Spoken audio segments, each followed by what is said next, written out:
Prajurit ini membawa temannya yang terluka kepada dokter militer yang bertugas untuk merawat prajurit yang terluka. Namun prajurit yang terluka itu kelihatan sangat ketakutan dan dia juga terus berkata, "Jangan tinggalkan aku." Dan temannya ini menjawab bahwa kau akan baik-baik saja. Kemudian sersan kedua mengajak prajurit ini untuk ikut bersamanya. Shin pun beralih kepada sersan ke-1, yang sedang memarahi petugas radio karena dia memberikan koordinat tapi malah mengorbankan banyak prajurit. Kemudian sersan ke-1 ini langsung menghampiri prajurit lain dan menyuruhnya membawa yang cedera kembali. Dan sersan ke-1 ini melanjutkan perjalanannya untuk menjemput sersan kedua. Kemudian sersan kedua sedang mengikuti musuh dari belakangnya dan bersiap untuk menyerang. Begitu juga dengan sersan ke-1, dia juga sedang mengendap-endap di semak-semak untuk melihat situasi di depannya. Kemudian Shin beralih ke sersan kedua lagi, yang terlihat dia sudah siap untuk melakukan penembakan. Dan dengan pengalamannya dalam berperang, dia dengan mudah langsung melumpuhkan 3 musuh di depannya dengan cepat. Dan sersan ke-1 yang merasa ada yang bergerak di semak-semak, dia langsung mengarahkan senjatanya ke semak-semak tersebut. Tapi ternyata itu adalah sersan kedua, dan mereka pun sama-sama tersenyum melihatnya. Namun, sersan ke-1 yang memiliki prinsip, yaitu siapa saja yang tidak menuruti perintahku maka akan kuhancurkan. Dia dengan kejam langsung menembak sersan kedua tersebut.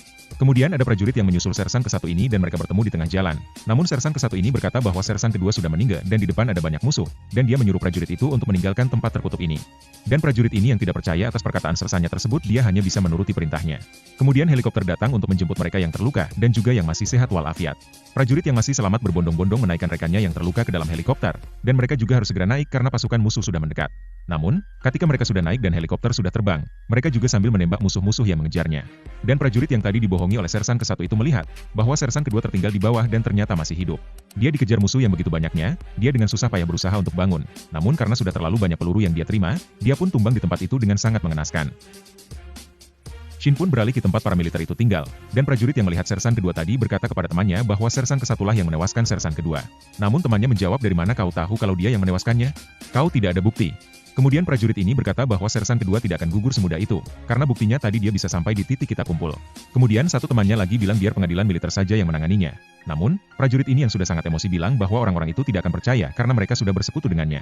Kemudian teman satunya bilang, "Ingatlah saat kau baru datang ke sini kau sangat mengagumi si jahanam itu." Dan prajurit ini bilang bahwa ternyata aku salah menilainya.